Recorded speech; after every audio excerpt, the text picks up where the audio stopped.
Have you ever felt like you're speaking, but no one is really listening? A question that echoes in the hearts of many, and a sentiment that's as old as time itself. This profound sense of disconnect is encapsulated in the book of Isaiah chapter 6, verse 9. Be ever hearing, but never understanding. Be ever seeing, but never perceiving. Now let's bring this ancient wisdom to our modern world.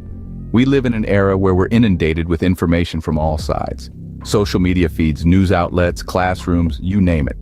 But how often do we pause to truly comprehend the meaning behind the words? How frequently do we attempt to perceive the essence of the images that flash before our eyes? It's a whirlwind of information, but are we really understanding? In essence, the enigma of understanding lies within this paradox. In the age of information, are we truly understanding or merely hearing and seeing? Imagine being in a room full of mirrors where every reflection is just your own. How much can you really learn? Take a moment to digest this. Picture yourself in a room where every wall, every ceiling, every floor is a mirror. You are surrounded by a multitude of reflections, each one an exact replica of you. It's a fascinating spectacle, isn't it? But it's also isolating. In this room, there's no new perspective, no fresh insight, no diverse viewpoint. You're merely confronting your own thoughts and beliefs reflected back at you ad infinitum. You're in what we call an echo chamber. Now let's bring this analogy into the context of Isaiah chapter 6, verse 9. The verse speaks of people who will be ever hearing, but never understanding, ever seeing, but never perceiving. This sounds eerily like someone stuck in an echo chamber, doesn't it?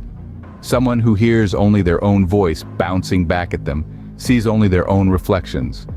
They may hear, they may see, but do they truly understand? Do they truly perceive? In our modern society, echo chambers are more prevalent than we may like to admit. With our social media feeds tailored to our existing views, we often find ourselves surrounded by voices that echo our own. We hear the same opinions, the same arguments, the same ideas. But where's the diversity? Where's the challenge to our thoughts and beliefs? The beauty of understanding and perception lies in their ability to broaden our horizons, to make us see the world in a multitude of colors, not just black and white. But to achieve this, we need to step out of our echo chambers. We need to listen with the intent to understand, not just to respond. We need to perceive with an open mind, not a predetermined mindset. In our echo chambers, we may hear and see, but do we truly understand and perceive? This, my friends, is the question we should be asking ourselves. It's the question that Isaiah chapter 6, verse 9 is challenging us with.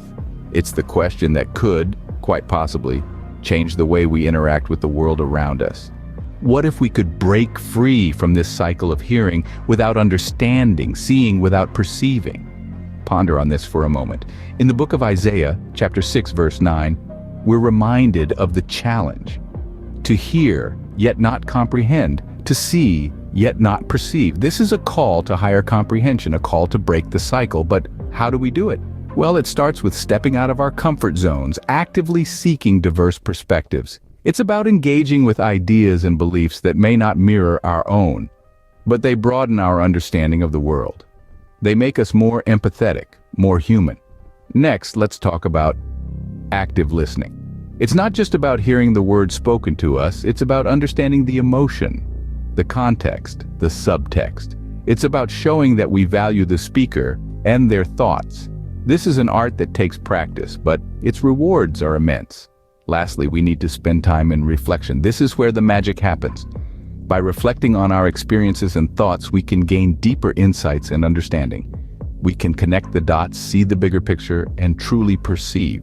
These steps aren't easy. They require effort, patience, and a willingness to challenge our own beliefs, but they're worth it. They're the key to breaking the cycle, to truly understanding and perceiving. They're the embodiment of the call in Isaiah 6, 9. The path to understanding requires more than just our senses. It calls for our hearts and minds to truly engage. So, what have we learned from Isaiah's words and our modern society? In essence, we've unraveled the enigma of understanding, navigated through the echo chamber, and answered the call to comprehension. We've seen how Isaiah's ancient wisdom resonates in our information age, underscoring the importance of seeking true understanding and clear perception amidst the clamor. As we step forward into the cacophony of modern life, let's remember this. In a world full of noise, may we strive to not just hear and see, but to truly understand and perceive.